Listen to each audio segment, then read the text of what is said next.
Hello everyone, welcome back to my YouTube channel. तो आज जो हम लोग पढ़ने वाले हैं वो है इंडियन इकोनॉमिक्स।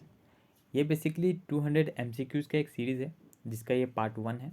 और पार्ट 1 में जो टॉपिक मैं डिस्कस करा रहा हूँ आपको वो है history of development and planning. तो जैसे जैसे पार्ट बढ़ते रहेगा और भी जो भी टॉपिक्स है इंडियन इकोनॉमिक्स का वो भी मैं डिस्कस कराऊंगा। इन्फ्लेशन, डिफ्लेशन और जितने भी टॉपिक्स है वो सभी मैं डिस्कस कराऊंगा।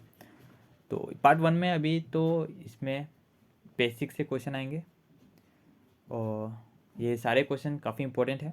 तो वीडियो का एंड तक देखिएगा बिना स्किप किए, और वीडियो अच्छा लगे तो लाइक और शेयर जरूर कर दीजिएगा। और हाँ, ये जितने भी क्वेश्चन है आपके आने वाले SSC, bank, TET, CET, state exam etcetera जितने भी एग्ज़ाम्स है उस सब में पूछा जा सकता है। ओके, तो चलिए स्टार्ट करते हैं। पहला जो क्वेश्चन है काफ़ी सिंपल सा क्वेश्चन है। क्या पूछ रहा है? Who is the father of economics?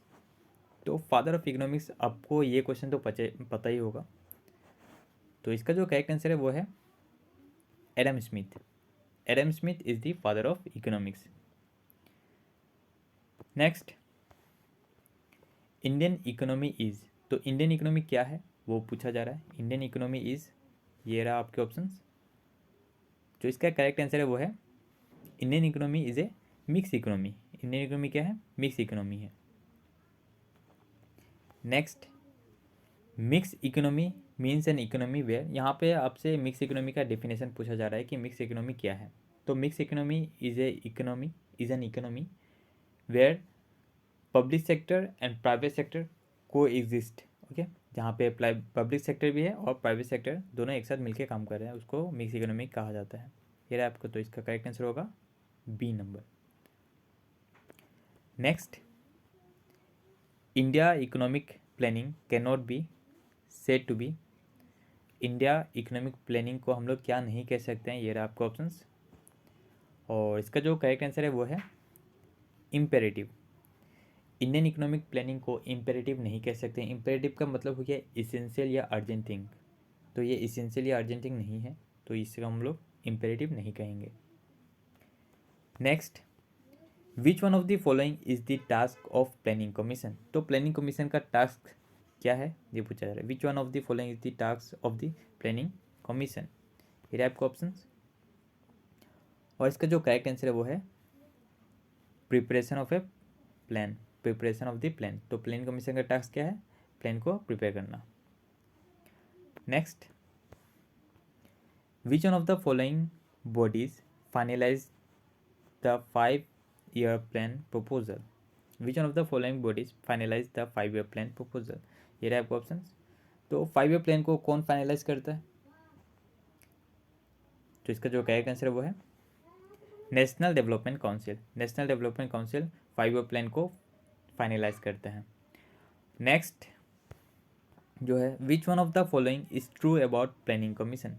Planning commission के बारे में इनमें से कौन सा सही है ये पूछा जा रहा है। तो ये रहा आपको ऑप्शंस। और जो इसका करेक्ट आंसर है वो है it is an advisory body. Planning commission क्या है? प्लानिंग कमीशन एक एडवाइजरी बॉडी है। एडवाइजरी बॉडी मीन्स जो एडवाइस देता है, सजेशन देता है कोई भी ऑर्गेनाइजेशन या किसी को भी, उसे हम लोग कहते हैं advisory body. Next, economic survey. Economic survey is publish by. तो इकोनॉमिक सर्वे किसके द्वारा पब्लिश किया जाता है? ये रहे आपको ऑप्शंस। और इसका जो करेक्ट आंसर है वो है ministry of finance. Ministry of finance economic survey को पब्लिश करता है। Next, who is the chairman of the planning commission in India? तो इंडिया में प्लानिंग कमीशन का चेयरमैन कौन है? काफ़ी सिंपल सा क्वेश्चन। ये रहा आपको ऑप्शन। और इसका जो करेक्ट आंसर है वो है prime minister. Prime minister. Next, the deputy chairman of the planning commission. Planning commission के डिप्टी चेयरमैन कौन है? ये रहा आपको ऑप्शन। और इसका जो करेक्ट आंसर है वो है who holds the rank of the cabinet minister. जो कैबिनेट मिनिस्टर का रैंक होल्ड करते हैं उन्हीं को डिप्टी चेयरमैन भी बनाया जाता है। Next, in which one of the following 5 year plan the actual growth performance in India is respect of GDP was less than the target set? तो किस 5 year प्लान में जो एक्चुअल टारगेट रखा गया था उससे कम अचीव हुआ? फ्रॉम द फॉलोइंग, इनमें से। तो इसका जो करेक्ट आंसर है वो है 9th 5 year plan. 9th 5 year plan में जो टारगेट रखा गया था उससे कम अचीव हुआ। Next, the second 5 year plan led more stress upon. तो क्वेश्चन में सिंपल सा पूछा गया है, सेकेंड 5 ईयर प्लान किस पे फोकस किया गया है। तो सेकेंड 5 ईयर प्लान फोकस किया गया था इंडस्ट्रियलाइजेशन में। Next, A rolling plan is a plan for. तो रोलिंग प्लान कितने ईयर का था ये पूछा गया। ये रहे आपको ऑप्शंस, और इसका जो करेक्ट आंसर है वो है 1 year. Rolling plan is plan for 1 year. Next, rolling plan was design for the period of. Rolling plan को कितने साल के लिए प्रिपेयर किया गया था, कितने पीरियड के लिए। तो ये था 1978 से 83 तक।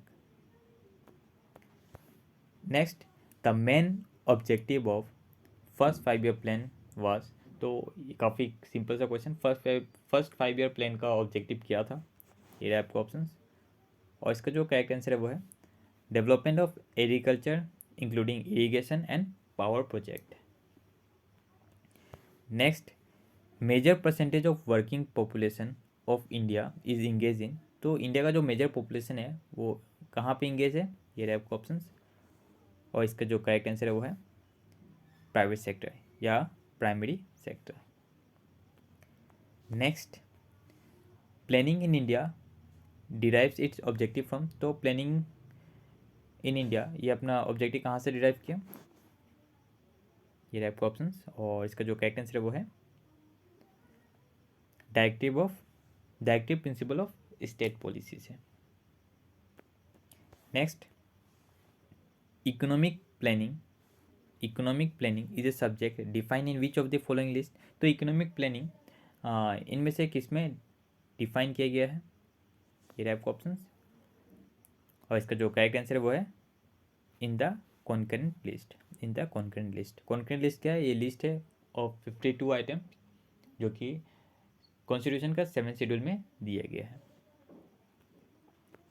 Next, the contribution of agriculture to Indian economy is decreasing. तो जो कंट्रीब्यूशन एग्रीकल्चर का इंडियन इकोनॉमी में वो डिक्रीज होते जा रहा है। Okay. Next, India opted for mix economy in. तो इंडिया ने मिक्स इकोनॉमी को कब चूज़ किया, ये क्वेश्चन पूछा गया। ये रहा आपको ऑप्शंस, और इसका जो करेक्ट आंसर है वो है industrial policy of 1948। Industrial policy of 1948 में इंडिया ने मिक्स इकोनॉमी को चूज़ किया। तो ये रहे आज के इम्पोर्टेंट 20 क्वेश्चंस।